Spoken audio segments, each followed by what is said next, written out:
This is Berkshire Family History Presents. Today we'll be showing a pre-recorded video tour of the local history department at the Berkshire Library. This tour is being conducted by Margaret Ratti. She is a volunteer with Berkshire Family History, and she is our lead researcher for member requests. Part of membership in BFHA includes 2 hours of research. Margaret and all our researchers use the archival material this organization has available from many years' work from the local history department. As you will see, there are books, publications, various collections, and microfilm covering many years of Berkshire history. This video has both Part 1 and Part 2, so do watch the entire recording.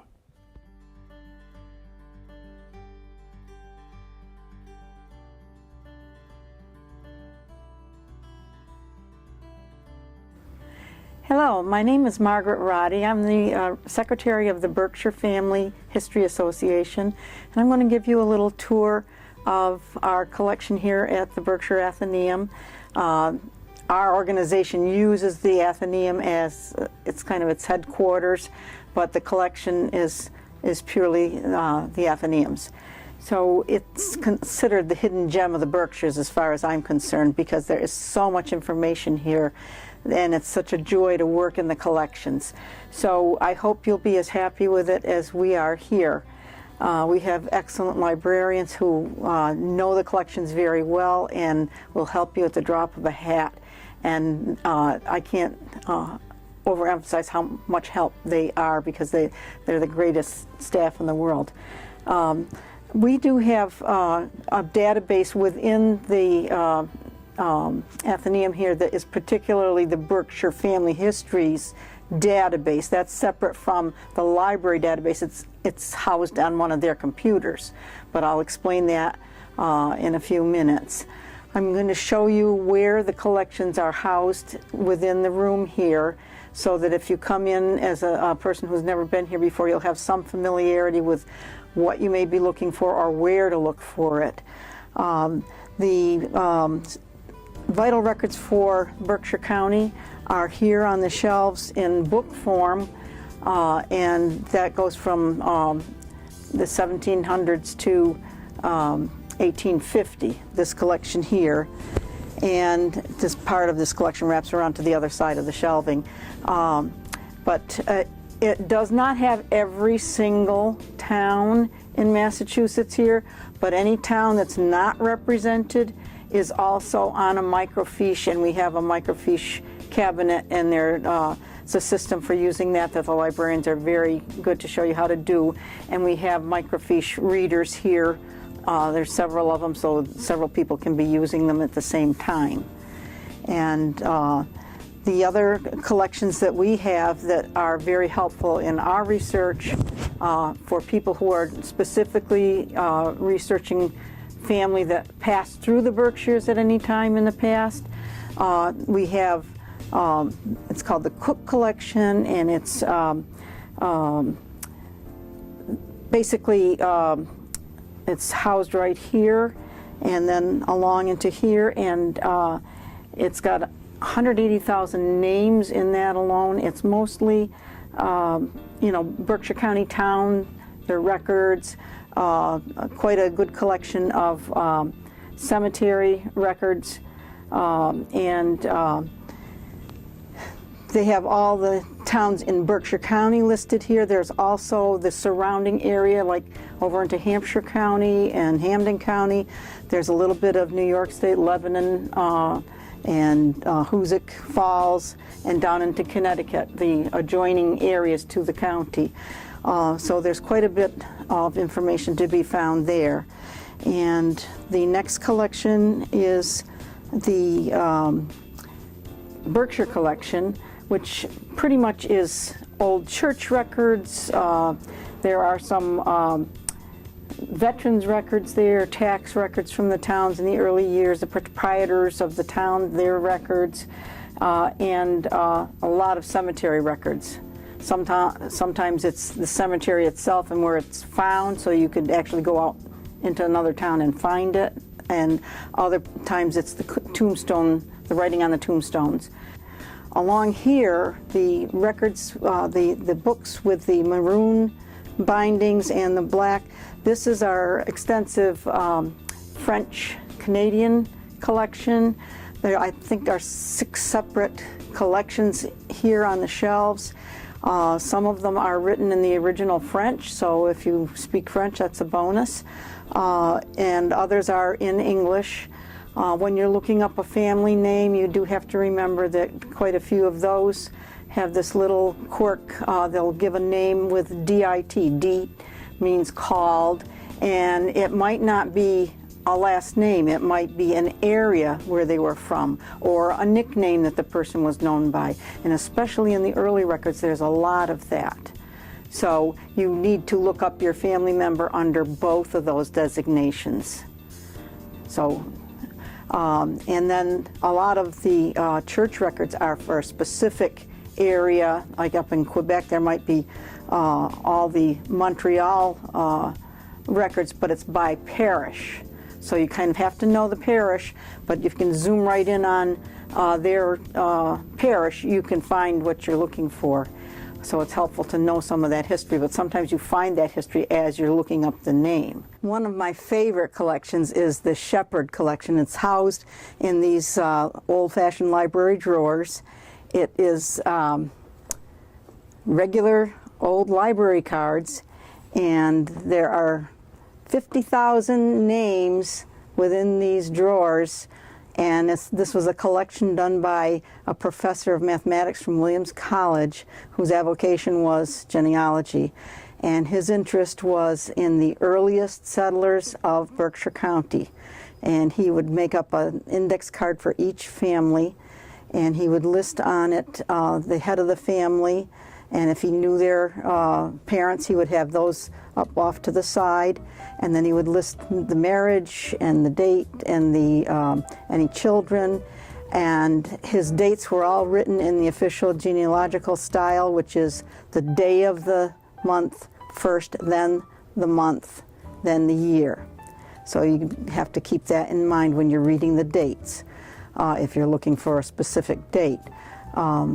He would list all the children that were known, and if he did any further research on the children, he would put a little mark so that you knew that that child had its own card as well as being on the parent's card. And it is invaluable. The handwriting is very precise but very small, and you can blow it up using the copier, because there's the choice of making it a zoomed copy. You can make it a little bit darker, because over the years their pencil, not ink writings, have lightened, but you can make it very, very readable.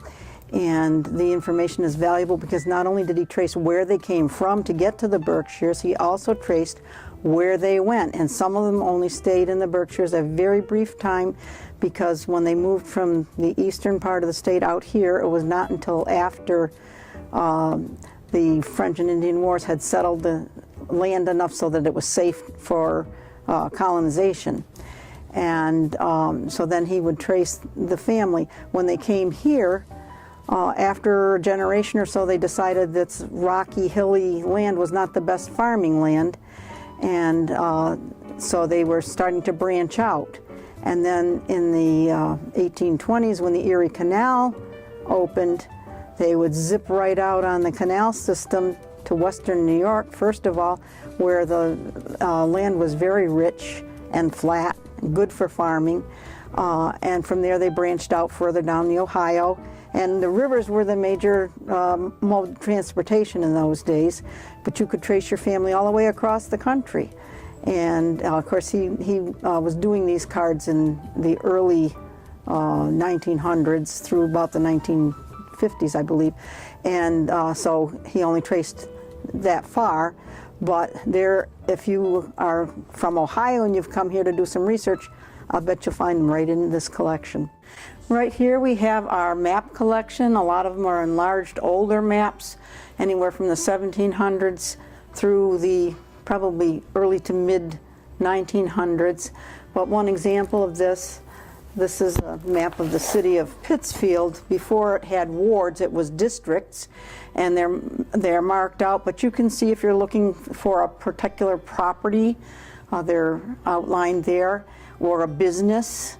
And you know, there's a lot of history on the businesses that we have that have over the years been in Pittsfield. And some of the maps even have the names of the owner of the parcel at the time that the map was drawn. It's a very, very good detail. And they're in this collection here. You need to ask for the librarian's help to get them out so that they're protected. But it's an excellent collection, and it gives you a lot more information on your family if you want to know particularly where they lived and what time frame you're looking at.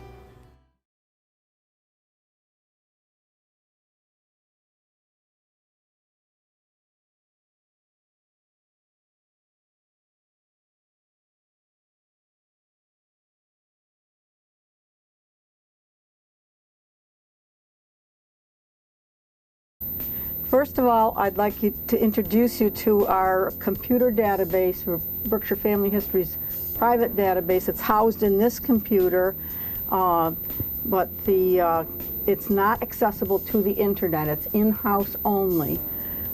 It has over 6 million names in it that have been indexed for the most part by our late President Don Lutz. It was the job of his life was to make sure he got as many indexes of books that are in our collections that had no indexes to begin with, and he would just look through them and pick out the names, the page that they were on, and feed them into his computer, which then alphabetized them, and we have a master alphabetized list. So all that you have to do is select the BFHA icon, and it brings up Berkshires, beyond the Berkshires, which includes Connecticut and mostly eastern New York State, and then the Neuro collection, which is a 74 or 75 volume collection of handwritten records that Edward Neuro was game warden, in colloquial phrasing, of the Pittsfield district here in the Berkshires, and his job entailed going out into the woods and into the rivers and checking on licenses and whether they're following the rules as far as the seasons went and the number of fish they could catch and were they the legal size, and doing all the things that a game warden would do.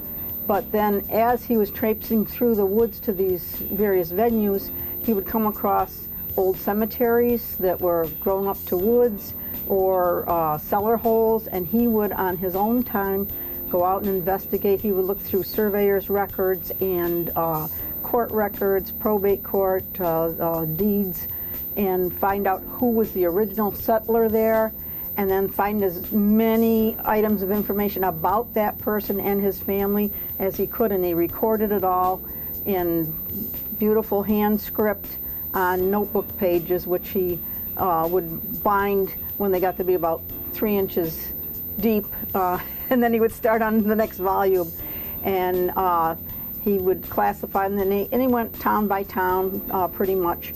But it is such a varied collection, and you have it all alphabetized, and you can just put in the name you're looking for, and we can do a printout of all the times that name is found in any of our collections that have been indexed. Sometimes it's 2 or 3 pages, sometimes it's 4 or 5 pages. They're all not only alphabetized, but by call number, so that you can find the volume on the shelf and go right to the page that's identified and find your information in a much shorter time than you could by doing anything strictly by yourself.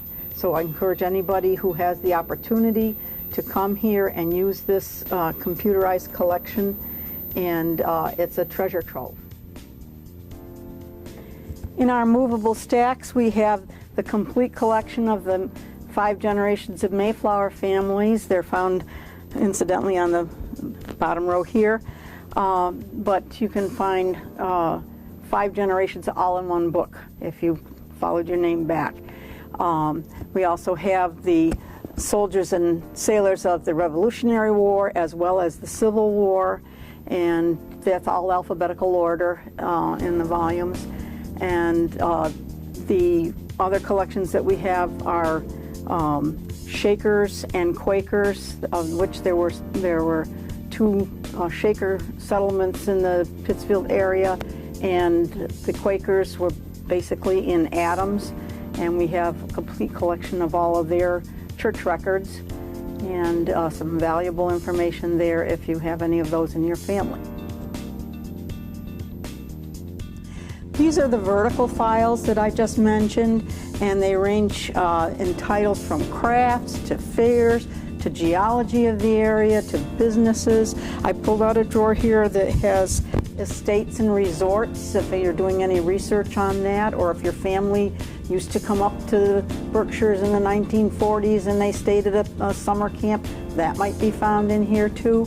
And you can see most of them are, it's all alphabetical order, most of them are newspaper clippings, and there are brochures and files, and just pull one out. Let's see if we got one here.